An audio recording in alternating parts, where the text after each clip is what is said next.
Zero Records Productions. Tahimik lang ako sa aking mga nakikita, pero ang damdamin ko sa galit nagwawala. Ako nga pala si Hambog ng Sangpro.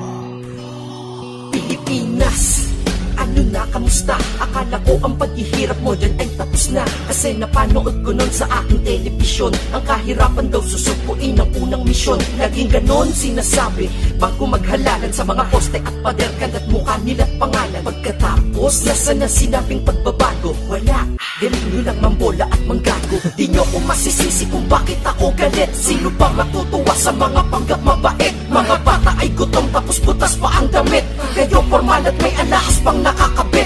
Mga pagkain nyo marami ang natitira. Sila onting bigas paghahatian ng 5. Kayo'y may malalawak na mansyon bilang tahanan, habang sila siksikan ng anak nila mahirap mapatahan. Pilipinas, bakit ka animoy? Paraisong gumuho, pati tuloy aking aninoy. Takot nang bumalik sa aking bayang sinilangan, dahil nagibad na durog na ang pernas ng silangan. Kaya ibang Pinoy ngayon ay kung kani-kaninoy nagpapakaalipin, wag na pong paligoy-ligoy. Ilusyo ang intensyon, hindi po ang korupsyon. Sa tapat na direksyon, yun ang tamang lokasyon. Tinigil ko na rin panonood ko ng balita, kasi pare-parehas lang ang aking nakikita. Patayan, bombahan, barilan, dayaan, katayan, holdapan, sakitan, nakawan, gahasa, saksakan ng dalawang lasing at mga taon na saksakan sa pagkasinungaling. Ganito na lang palagi nangyayari sa Pinas. Kapag sinilang kang Pinoy, dapat ikaw ay matigas, dahil di ka makikinabang sa mga binayarang pondo. Pambili nila kasi ng kotse at ginto at kondo. Sobrang daming nakurakot, pera di lang pambulsa. Nakamaleta pa pag di nakasya, nakabangko pa. Sila ang tunay na bagyo ng probinsyano't Manileño. Nagkatawan na tao na Undo, Yolanda at Milenyo. Sino ang mayaman ay lalo pang yumayaman. Mahihirap ay nahihirapan na sa kahirapan na lumaban.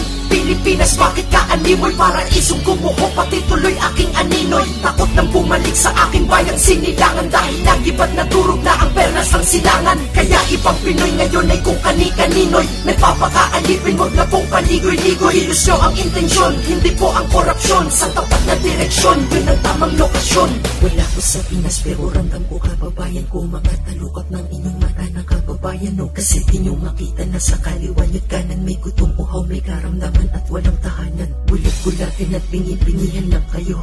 Ginagasta ang yamang di naman para sa'yo. At sa sobrang tibay at kapal ng iyong pagmumuka, hanggang dito sa Amerika aking nakakapaka. Bato-bato sa langit at tamaan mabanas, malalakas na magwaltas, mas mataas at mas batas. Dahil kapag mayaman ka, ikaw ang laging biktima. Kapag ikay mahirap, kriminal na ang tingin nila. Akala ko nagaganap lang ito sa pelikula. Basta may pera ka, kahit batas ay maninipula. Ilang milyon lang katapat ng hustisya at katarungan. Maglagay ka lang, inosente ka na walang katanungan. Teka, hindi pa ako tapos, ako ang boses ng masang pagod na at paos, na gumagastos galing sa trabaho at mga galawan. Ngay kayo ang ginagastos galing sa kaba ng bayan. Mga magnanakaw na nakakurbata at normal, mga demonyo sa loob, sa panlabas mo ang normal. Ito pa ba ang bayan na ipinaglaban ni Rizal? Pinagharian na kurakot na wala na ang dangal. Teka, di pa ako tapos, susulitin ko na to. Umabot man sulat sa'yo ay pupunitin mo na to. Sa pwesto ay nagpapatayan, magpangako magaling sa pagtupad, wala na sa kapangyarihan dun sa kinilat. Kayo kikilos hanggang kailan ka maghahanda? Kapag sa kababayan mo marami na ang namatay. Bangon nyo ang Pilipinas, wag gawing impyerno to. Proud akong Pinoy, ngunit kinahiya